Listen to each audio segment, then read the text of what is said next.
નમસ્કાર મારા વહાલા વિદ્યાર્થી મિત્રો, આજે વાત કરીશું ધોરણ 10 અને વિષય વિજ્ઞાનના નવી આ વર્ષે આવેલી પ્રયોગ પોથીમાં પ્રયોગ નંબર 7નું સંપૂર્ણ વિદ્યાર્થી મિત્રો સચોટ સોલ્યુશન મેળવીશું. એ પહેલા ચેનલની અંદર પ્રથમ વખત આવ્યા છો તો વિદ્યાર્થી મિત્રો ચેનલને ખાસ સબસ્ક્રાઇબ કરી દે. વિદ્યાર્થી મિત્રો, અહીં આપણે હેતુ આપેલો છે કે આપેલા જલીય દ્રાવણોનું અંદાજિત પીએચ મૂલ્ય નક્કી કરવું. સાધન શું જોઈશે તો કસનળીનું હોલ્ડર, ડ્રોપર, કસનળી ટાઇલ અને પીએચ પેપર જોઈશે. આ પ્રકારની જે આકૃતિ છે તે આકૃતિ વિદ્યાર્થી મિત્રો તમારે અહીં દોરવાની રહેશે.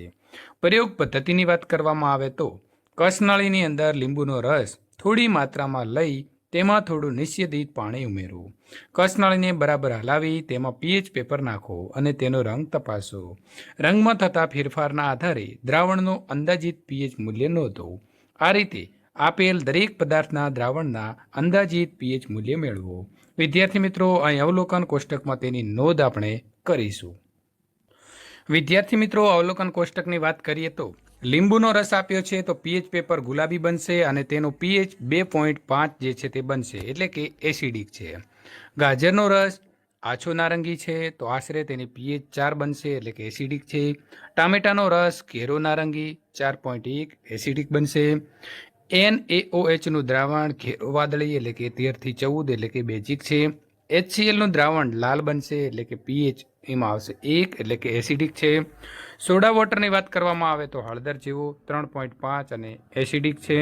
નિષેધિત પાણીની વાત કરીએ તો આછો લીલો 7.0 એટલે કે તટસ્થ છે. વિનેગરની વાત કરીએ તો કેસરી 2.4 એટલે કે એસિડિક છે. સોડિયમ ક્લોરાઇડનું દ્રાવણ આછો લીલો તો 7 છે તો એ આવશે તટસ્થ. સોડિયમ કાર્બોનેટનું દ્રાવણ તો વાદળી 10.0 એટલે કે બેઝિક. સોડિયમ હાઇડ્રોજન કાર્બોનેટનું દ્રાવણ મેદીનો રંગ એટલે કે 8.5 અને બેઝિક. આમ પીએચ પેપરના ઉપયોગથી જુદા જુદા પદાર્થોની આશરે પીએચ મેળવી શકાય છે. વિદ્યાર્થી મિત્રો, 1-2 શબ્દોની અંદર ઉત્તર લખો. તો વિદ્યાર્થી મિત્રો, અહીં આપણે જોઈશું કે દૂધમાંથી દહીં બને ત્યારે કયો એસિડ ઉત્પન્ન થાય છે તો લેક્ટિક એસિડ. ટામેટાની અંદર તો આવશે ઓક્ઝેલિક એસિડ. લીંબુની અંદર આવશે સાઇટ્રિક એસિડ. એસિડ અને બેઝ વચ્ચે પ્રક્રિયા થતાં કયો પદાર્થ ઉત્પન્ન થાય છે તો આવશે ક્ષાર અને પાણી. દાંતનું બહારનું પડ શાનું બનેલું હોય છે તો આવશે કેલ્શિયમ ફોસ્ફેટ. નીચેના પદાર્થોના રાસાયણિક સૂત્ર લખો. વિરંજન પાવડર તો મિત્રો આવશે CaOCl2. બેકિંગ સોડામાં વાત કરીએ તો NaHCO3.